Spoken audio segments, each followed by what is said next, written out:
अपने गुरु की वंदना करने के बाद मनुष्य तन की विशेषता बताते हैं और ये बताते हैं कि मनुष्य शरीर प्राप्त करने के बाद में हम सब लोगों को इतनी वस्तुएं प्राप्त हुई। वैदिक धर्म मार्ग परता विद्वत्व अस्मात् परम। पहले तो मनुष्य जन्म मिल गया, जंतु नहीं बने।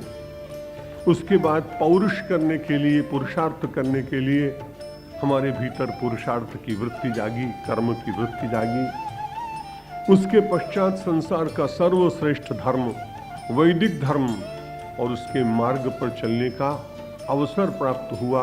वैदिक धर्मावलंबी बने और विद्वत्व अस्मात् परम। और उससे भी बड़ी बात कि आपके भीतर विद्वत्ता जागी। बड़ा प्रश्न ये है कि जो विवेक चूड़ामणि का वाचक है वो सभी लोग विद्वान हैं क्या? विद्वत्ता यहाँ पर किसी शास्त्र की नहीं है, भाषा की नहीं है, अनेक जीवन की विधाएं हैं उनकी जानकारी की नहीं है।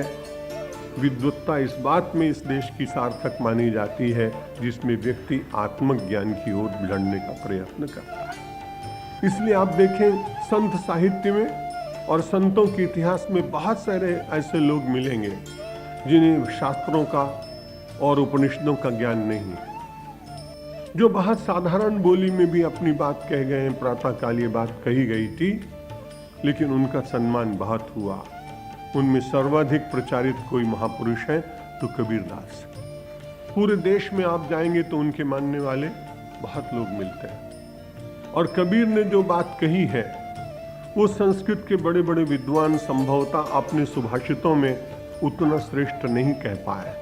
इसलिए इस देश की विद्वत्ता की व्याख्या कुछ भिन्न है। और वो भिन्नता इस बात में है कि लौकिक जगत की विद्वत्ता किसी विश्वविद्यालय का उसे कुलपति बना सकती है, किसी बहुत बड़े सेमिनार का अध्यक्ष बना सकती है, संसार में उसको यश मिल सकता है, राज्य के द्वारा वो पूजित हो सकता है। ये सब श्रेष्ठ और उत्तम बातें हैं, ऐसा होना चाहिए।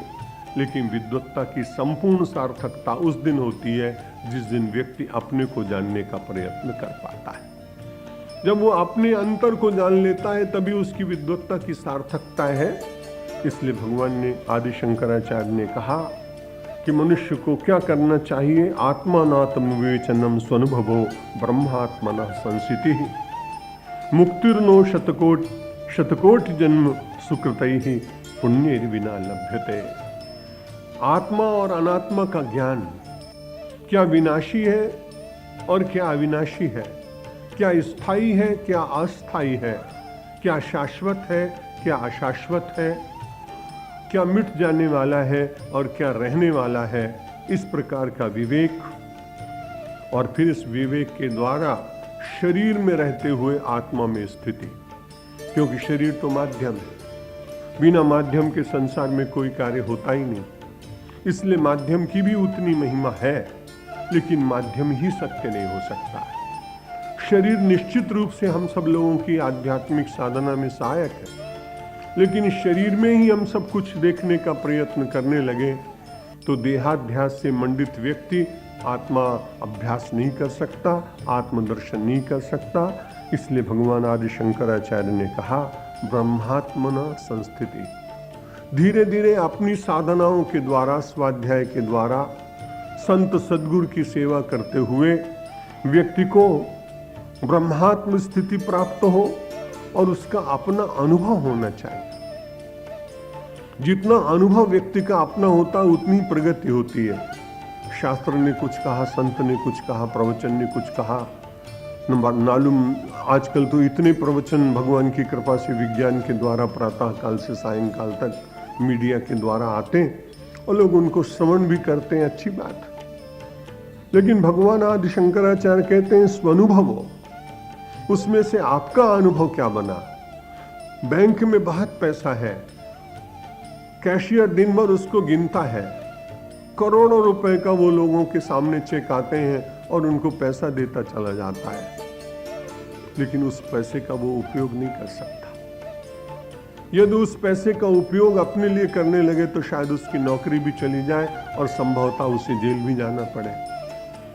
वो करोड़ों और अरबों और लाखों रुपए गिनते समय उसको मालूम है कि पहली तारीख को मुझे तो केवल 15,000 रुपये का वेतन ही मिलने वाला है, इसलिए उन सब पैसों के बीच में भी उसकी आसक्ति उन पैसों से नहीं होती जो उसके हाथ से गिने जाते हैं, क्योंकि उसका अनुभव इतना ही है कि मुझे परिश्रम के पश्चात मुझे जो पारिश्रमिक मिलेगा वही मेरा होगा।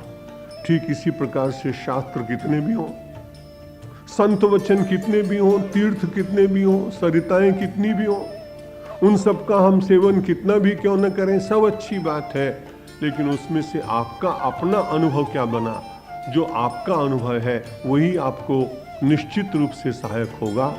बाकी मार्गदर्शन कराने वाले, और मार्गदर्शन कराने मात्र से मार्ग पर चलना हो जाता है ऐसा कहना कठिन है।